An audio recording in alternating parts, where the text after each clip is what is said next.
Welcome back, Hive Mind. This is Shalazar with Hive Mind Gaming, coming at you with another first look video and also a playthrough video of Gloomhaven, the video game. So if any of you have played Gloomhaven, the board game, then this is a direct representation of that game on video games. So if you haven't played Gloomhaven, the board game, and you're a board game person, then you should probably look into it. It's probably one of the best, if not arguably the best, RPG board games that's ever been created. I will venture to say that it's arguably the best. I've played Kingdom Death Monster, I've played Gloomhaven. I like Gloomhaven a lot better. Kingdom Death Monster has its own lane, I believe. In my opinion, Kingdom Death Monster has its own lane, Gloomhaven has its own lane, and I think Gloomhaven does it better. Alright, so for those of you that don't know, this game was in beta for the longest time, and it was absolutely horrible when it first came out. I bought it super excited when it first came out, and I uninstalled it from my computer and never played it again until they announced just recently that it is out with the direct correlation of the board game. So it is multiplayer, so you can come in here with your friends, and I have a campaign going on with some friends right now, so we've played a lot of this. It's really fun. It is the closest representation of a board game that I've ever seen. It is fantastic. I would definitely recommend getting this. It's currently on Steam, and it's fairly cheap too. A lot cheaper than the $100 price tag that the board game is. And I will tell you, when you're playing the board game, the only downfall to the board game, and it's the same downfall to most board games that have lots of components and lots of tiles and lots of miniatures, and it's very time consuming to set it up, to break it down, to set up the next scenario. So you usually get 1 or 2 games in before you're just totally exhausted. Well, I can tell you, my friends and I, members of the Hive and I, have been playing, and I can tell you, we went through, within just a few hours, we went through several scenarios. So, I mean, you can absolutely fly through this campaign, and you can get the same 4 friends that you play on your live action, board game. You can play with those same friends on Gloomhaven. All of you would have to have the game, but you can still play. There's also something cool. There's also a level editor, so you can actually create your own levels and adventures. There is a game master mode. All right, so we're going to go ahead and create a new campaign. We're going to call it Hive Mind Gaming. Welcome to the harsh lands of Gloomhaven, recruit. You think you have what it takes to become a mercenary out there on the edge of the world?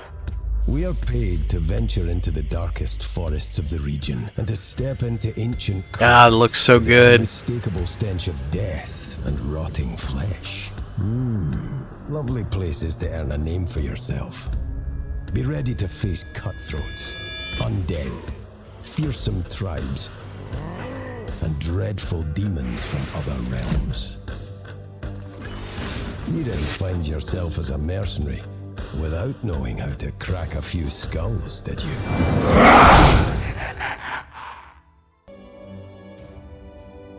Very cool. Alright, so we're going to start in Gloomhaven. So the first thing we're going to do is create a party. I think we're only going to create a party of let's do 2, I think. So we'll do the Tinker. We'll name him HMG for Hive Mind Gaming. Alright, let's see. What do we get here? Vengeance, complete 4 scenarios in Gloomhaven progress objective. And complete 2 scenarios in the Lingering Swamp progress objective. I think we'll do... You know what? Let's do... yeah, okay, I don't need your walkthrough. Alright. I think we'll do this one.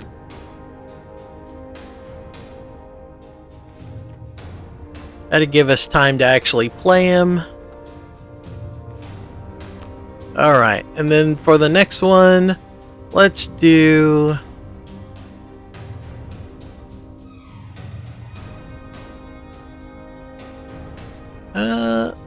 you know what? Let's do the Brute. And we'll name him...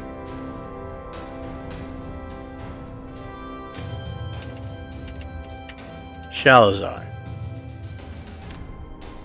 Alright, and for this one, let's see. Kill 20 bandits or cultists. You know what? Let's do that.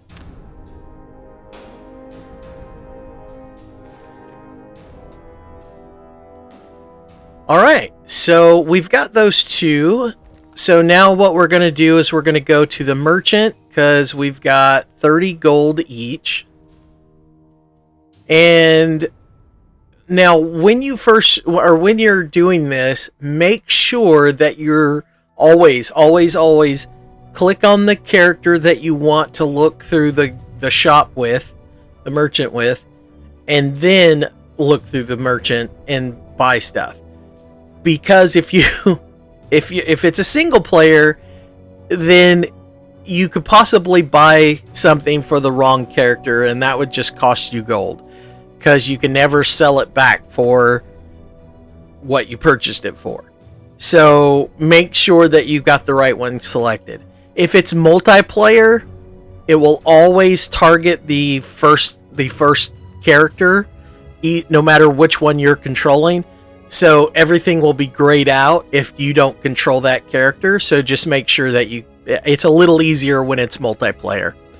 Alright, so basically we want to come in here and we want to buy something or spend our gold.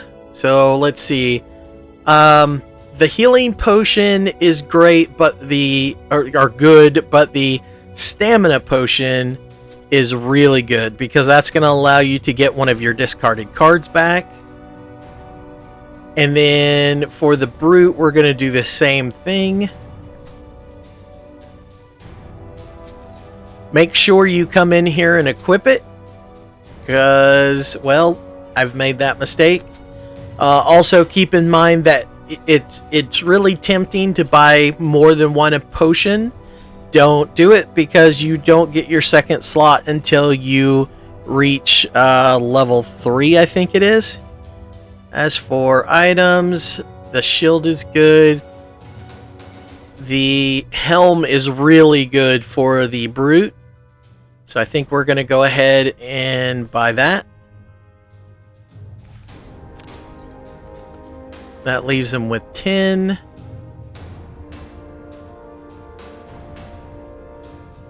I think we might just hold on to the rest. And then for him,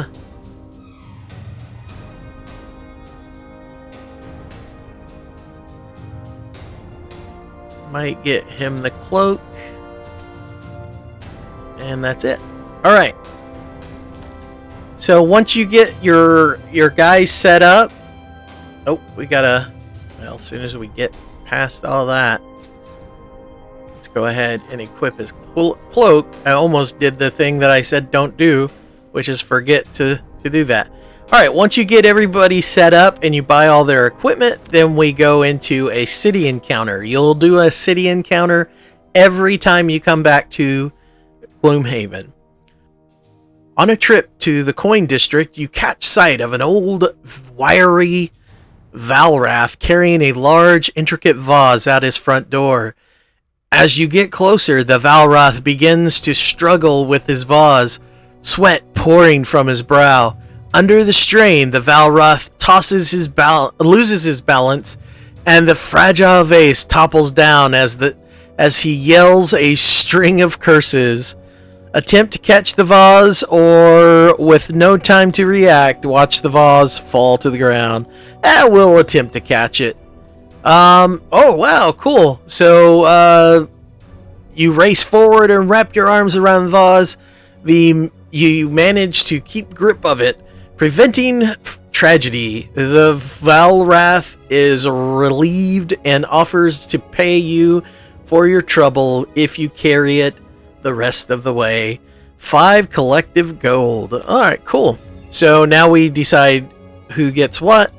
I think we'll do it that way, because usually in my experience, I've not really needed a lot of gold for him, but he needs armor and stuff, so we'll throw it on him. And then once you've got that done, then we want to go to our mission. Alright, at this point we can go and see what the mission's name is.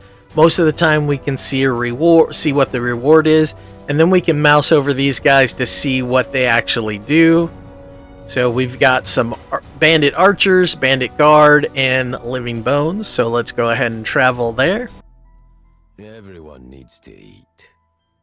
Whatever your reason for coming to Gloomhaven, out here on the edge of the world, that simple fact is never going to change. A mercenary can't fight on an empty stomach. So when Jexera, a Valrath woman wearing a red cloak and enough gold jewelry to keep you fed for a decade, approaches you in the Sleeping Lion and offers to pay you 10 gold coins to track down a thief and retrieve some stolen goods, well, seems like as good an excuse as any to sober up and start paying off your tab. This thief has taken some important documents, says the red-skinned merchant, her tail whipping about in agitation. I don't care what you do to him. Just bring back what is mine. So the Valrath are Gloomhaven's version of a tiefling, to give you a better image in your head of what it is and what it looks like. Based on Jexera's description, it was easy enough to knock around a few alley thugs and get a location of the thieves' hideout. You don't find yourself as a mercenary way out in Gloomhaven without knowing how to crack a few skulls. So your target is the Black Barrow. Sounds like a lovely place. Alright, and then you start heading toward your mission, and then on the way there you get a road encounter. A knapsack and a walking stick on the side of the road catch your attention. As you pass, you look around and see a man squatting in the bushes a small distance away. "Oh, hello," he says. "Good timing, actually. You wouldn't mind grabbing me some leaves, would you? It seems I've made quite a mess over here." Wow, we just caught someone shouting. Alright, bring the man some leaves. Well, grab his stuff and run off while he's indisposed. Wow, I think we'll bring him some leaves, because, yeah, that would be a horrible, horrible predicament to be in. You gather up a handful of leaves and walk over to him.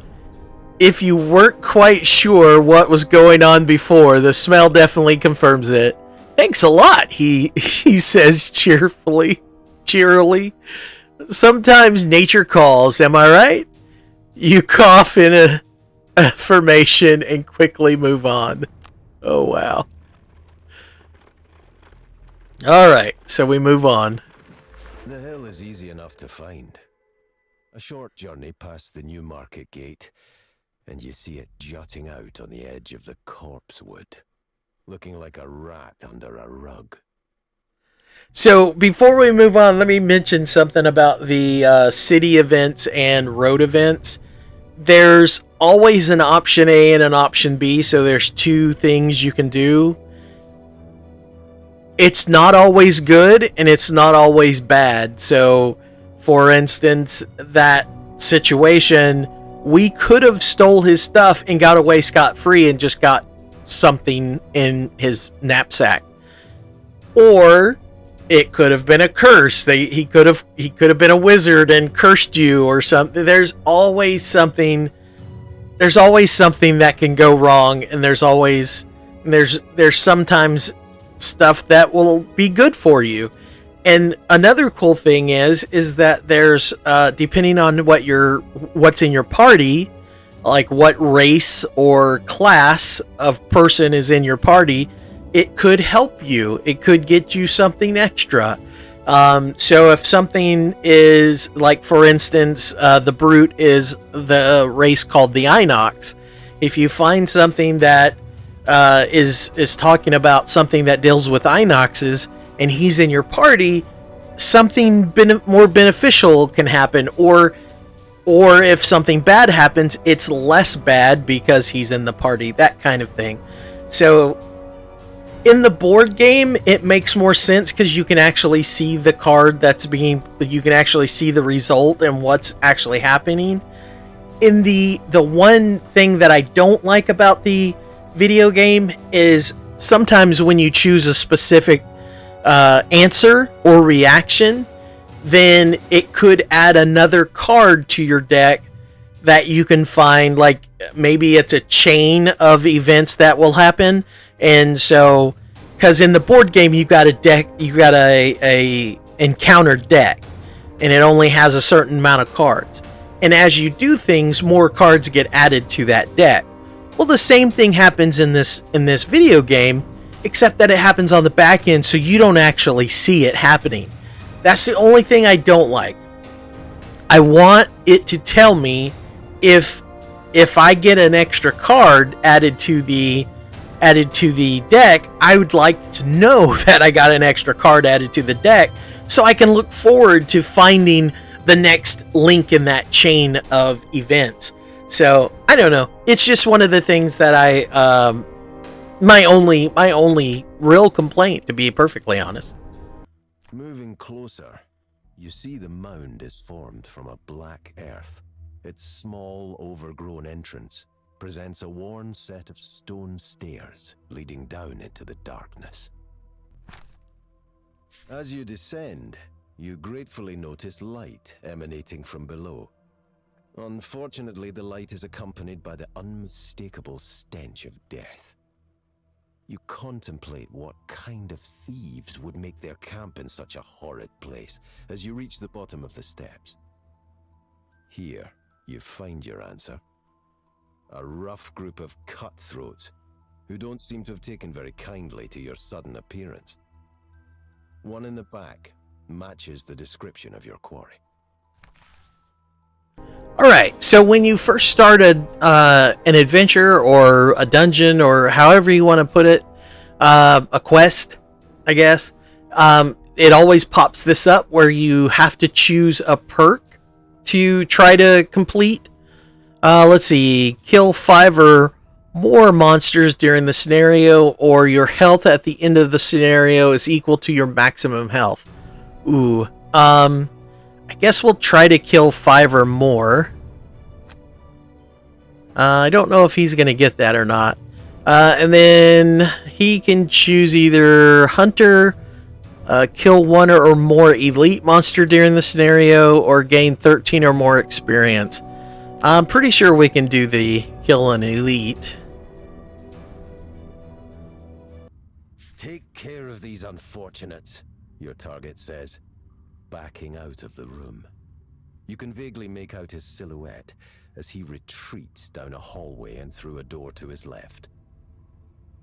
Well, it's not every day we get people stupid enough to hand-deliver their valuables to us, grins one of the larger bandits, unsheathing a rusty blade. We'll be killing you now. Joke's on them. If you had any valuables, you probably wouldn't be down here in the first place. It's very true. Very true. All right, so now we're going to pick 2 cards. So there's always a top and a bottom to every single card. So the top part is typically an action, while the bottom part is typically a move. And as you can see in the center of the card, there's a number. That is your initiative number. And then off to the right and the left of the initiative number is a little sword with a 2 and a boot with a 2. So at any point that you don't want to actually use the top part of the card, you can always just use the sword with 2 as an attack 2, or the bottom part can be a boot 2, which is move 2. So you can always either attack or move, no matter what the card says.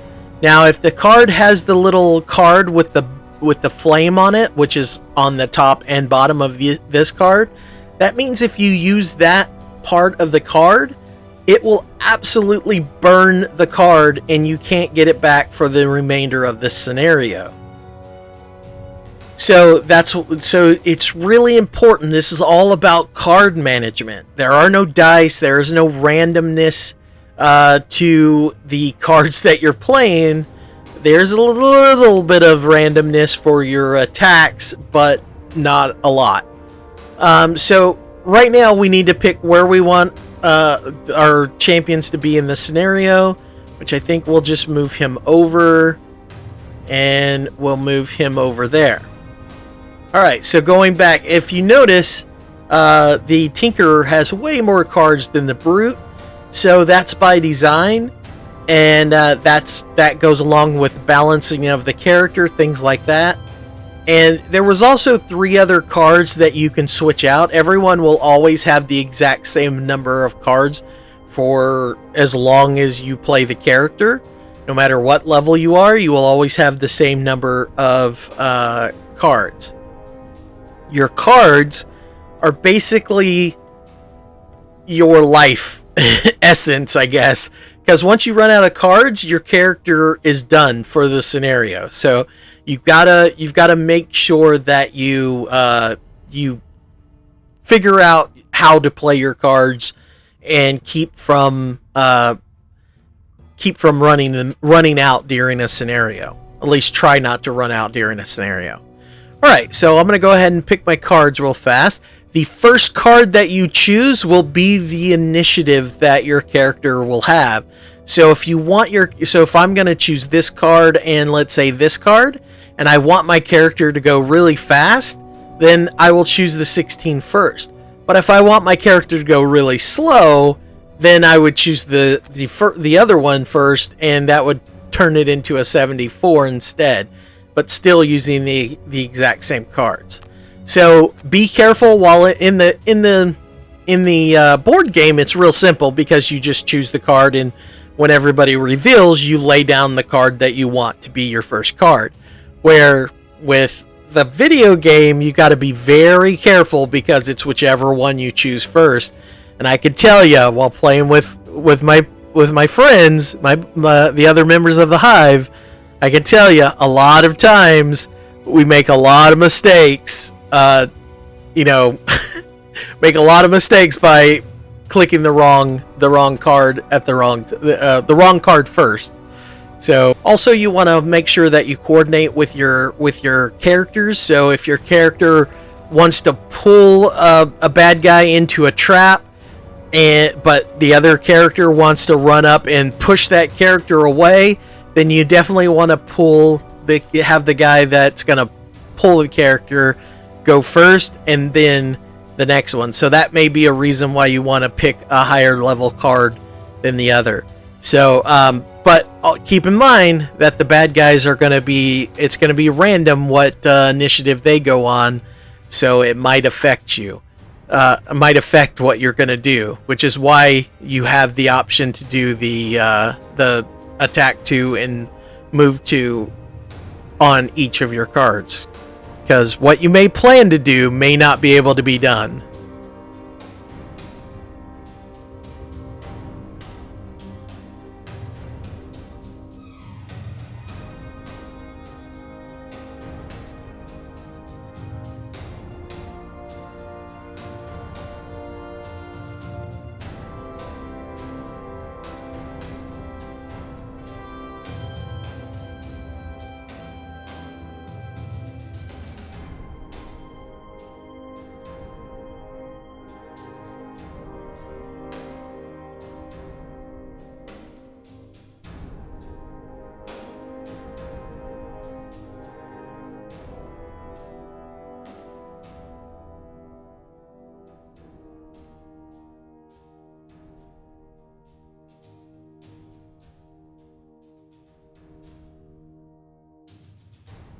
Alright, so I went ahead and picked their abilities, and then it pops up what the bad guys are going. So it shows their health, how much they move, what their initiative is, their attack, and their range. So all of these guys are just bandit guards. We've got one elite, which is the guy with the red, which is weird because he's in blue and they're in red, but he's the one with the red number when you look at his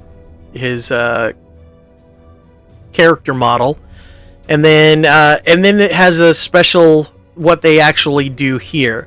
So they're only going to move one. Both of them will have a move of 1, and then they will have an attack 3, but they will have range 2.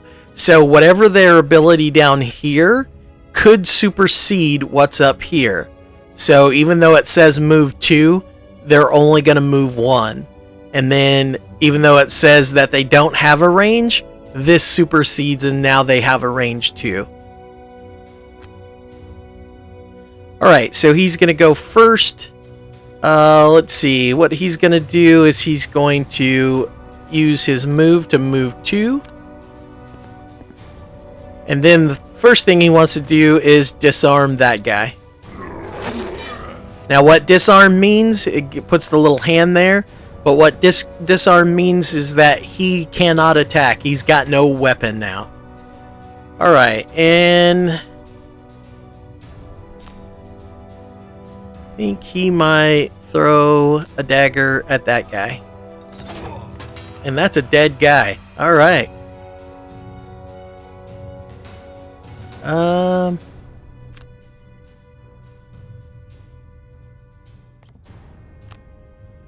Yeah, we'll go ahead and move up.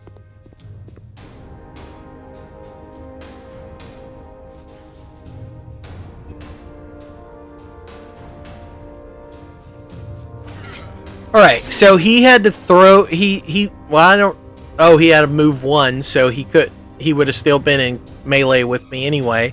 But because he was in melee, there was 2 things that popped up because he had disadvantage. So what disadvantage means is they randomly draw a card off their attack deck and they have to choose the worst of the 2. Now, if he had advantage, then he would draw 2 and pick the best of the 2. Alright, so we're going to receive 3. We're just going to go ahead and take it. And then that leads us to the next turn. Now, the only way to pick that gold up, is either in my turn on that gold, or play a card that says loot on it, which, like right there is loot 2. And when it says loot and then a number, that's how many spaces from your character that it will loot. So if I played that, I would loot gold from 2 spaces away all the way around me. And then the other thing is the little explosion with the 1 in it that's underneath the loot 2, that's XP. The only way to get experience on your champions or your heroes, or I guess mercenaries is what they're called in this game, is by playing cards that have XP. But be very careful, because that loot 2 card has the card with the fire on it. If I played that card, then I would lose this card for the remainder of the game. Alright, so I'd like to get him down. So we're going to use the basic attack for that, because we want to get him in kill range of this guy. And then we're going to use the move on that to move to there. Because we're going to get some, because we want to get that gold. Alright, so here's the other thing that's kind of annoying, but I guess there's not a real good way of doing it. Once you go somewhere and there's extra movement, because I can move up to 2, but I only want to do 1. So I have to skip the rest of my movement. And then at the end of my turn, he picks up the gold. Alright, so now we want to Hit him with that.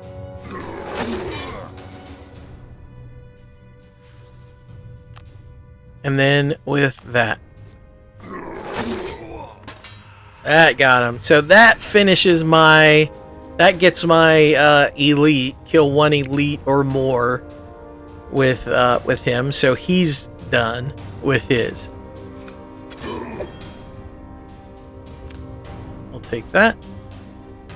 Alright, then we move on to the next. And that's pretty much it. So from here on out, we'll just go ahead and play this through until we get to the next thing, which is going to be taking a rest. So, and I'll explain that in a moment.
Alright, so now how a rest works, you can either take a long rest or a short rest.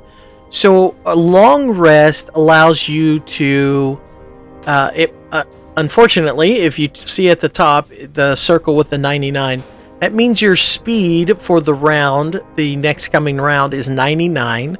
So you will finish your long rest at the end of the round, but you will heal 2, and you will refresh all of your cards that have been discarded. So all of these are discarded. If it was burned, if it was a burned card, it would be in red down here, meaning that you can't get those back no matter if you take a long or short rest. Then you must choose one of these cards to be burned. So one of these cards will be permanently burned, but you get all the rest back. If you take a short rest, then It's random which card gets burned, but you get all your cards back and you get to take your turn as normal.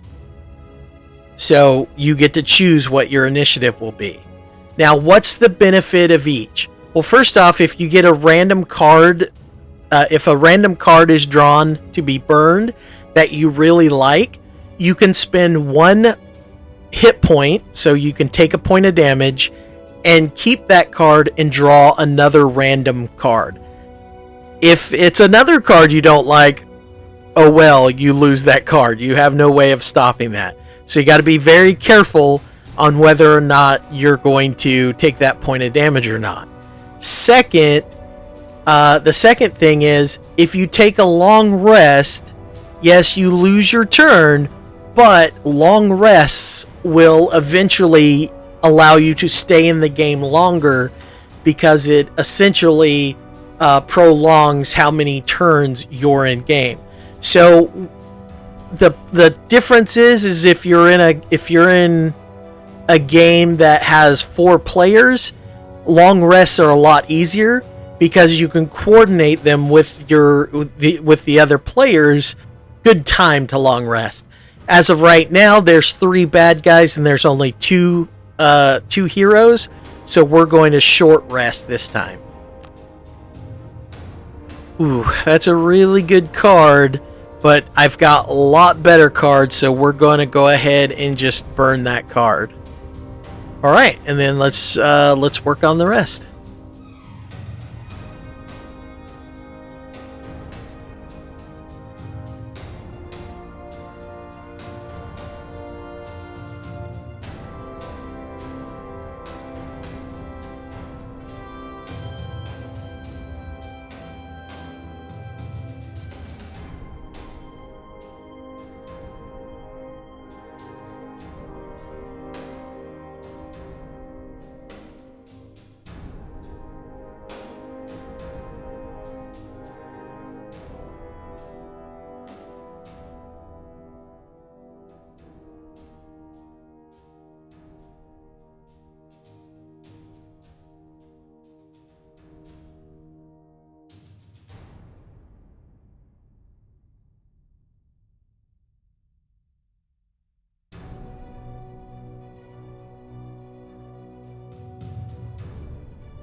All right, in a situation like this where you take lethal damage, I can either receive the damage and die and lose that mercenary, or I can discard 1 card that is not discarded. If you don't have any cards to discard, you can also burn 1 card, or burn 2 discarded cards. So I think as much as I don't want to lose the loot one, I have to lose one, and that's probably the best one to lose out of all of them.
Kicking through the door, you find yourself face to face with the reason these bandits chose this particular hole to nest in. Animate bones. Unholy abominations of necromantic power. Nothing more to do but lay them to rest, along with the remainder of this troublesome rabble.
All right. Expanded dead. You take a moment to catch your breath and steel yourself against the visions of living remains ripping at your flesh. Your target is not among the dead, and you shudder to think what horrors still await you in the catacombs below. All right. Wow. Okay.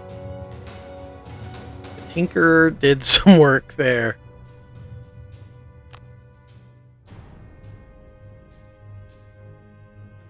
All right, so we got 4 XP for that. That opened up the magma pit. Okay.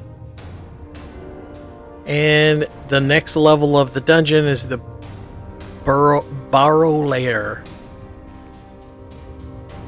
All right, so we can go back to Gloomhaven to buy stuff with our gold that we picked up, or we could move into the Barrow Lair and therefore not have to worry about a city encounter or a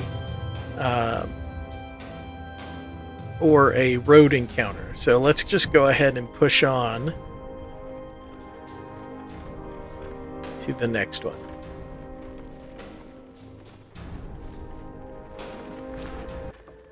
The stench of death and rotting flesh gets thicker as you kick past the corpses of your foes and head deeper into the underground burial site. Guided by the muffled sounds of conversation, you find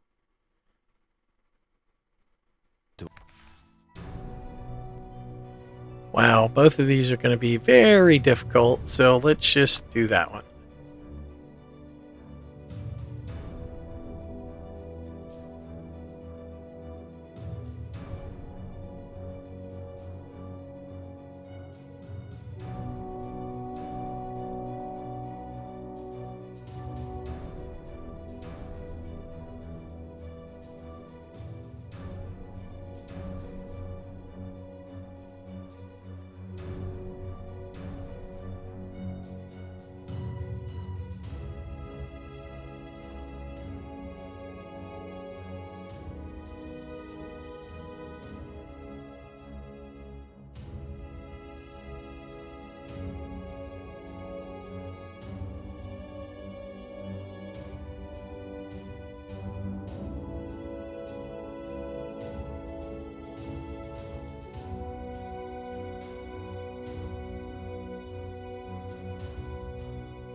You open the door to a large crypt littered with coffins.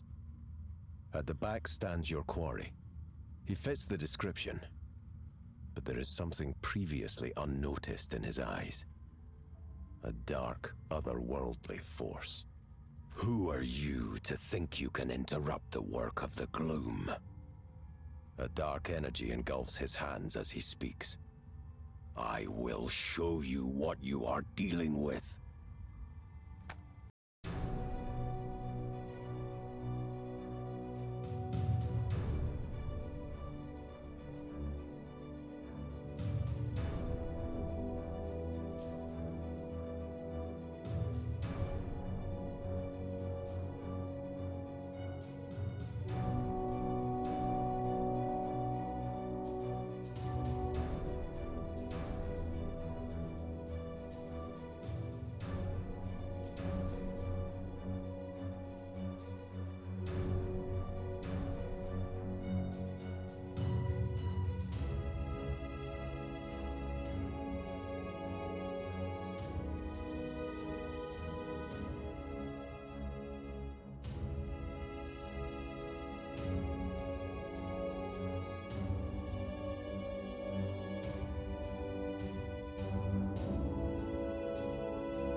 Sifting through the carnage left by the battle, you find a cache at the back of the room, containing the scrolls you were hired to collect.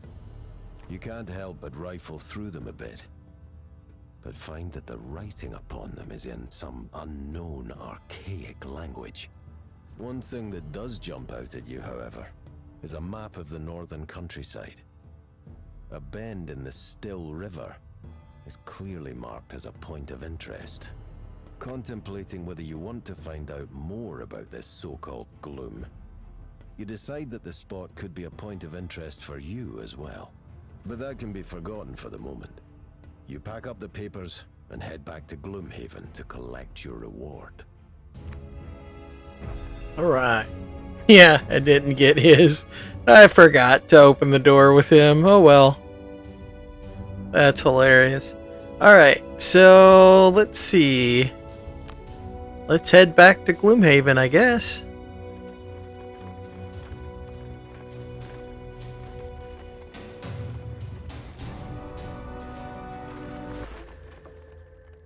Meeting Jexera once again at the Sleeping Lion. You hand over the papers and are paid the agreed upon amount. You know, she whispers to you softly under the bustle of the tavern, if you're interested, I may have another job for you. A tribe of Inox in the Dagger Forest has ransacked a couple of my caravans headed to the capital. I told the militia, but they do nothing. She spits. I can point you in the direction of their encampment. If you can make an example of them, I will pay you even more. She places a crude map of the forest on the table and stands up, her jewelry clinking with the movement. Come find me when it is done. 10 gold each, +1 prosperity, +4 XP.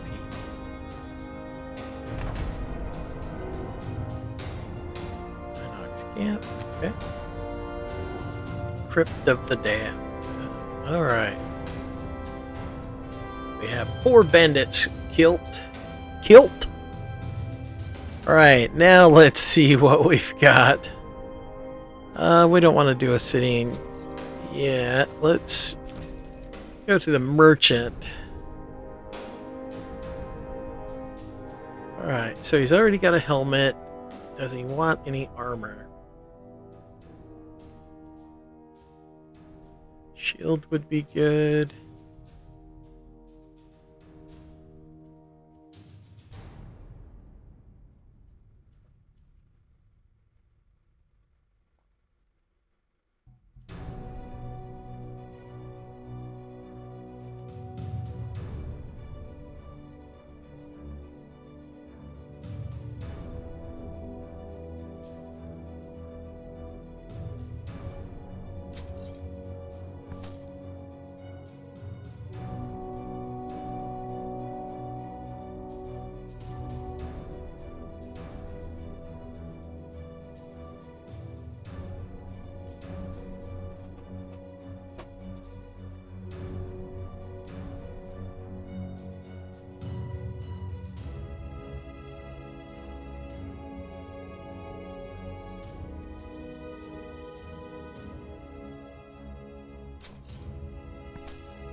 Alright, at any time you can come through here, now that we've played the class a couple of times, we can come in here and see the other 3 cards that I was telling you about, and see if we would want to switch them out, because he has 12 cards normally, which is all these ones that are highlighted, and then there are 3 extras, so we can go through and take one of these out to add one of these, or any combination of the 3. So that is 2 of them down, and I think that's going to be it for this video. I will continue to play through, so be on the lookout of more Gloomhaven videos. after this one, and I think we'll just do a playthrough, playing through all of these. So let me know what you think. But that's it for this video. If you like what you've seen and you want to see more, hit the like button and join the Hive by hitting the subscribe button. And we'll see you all on a video soon. Bye-bye.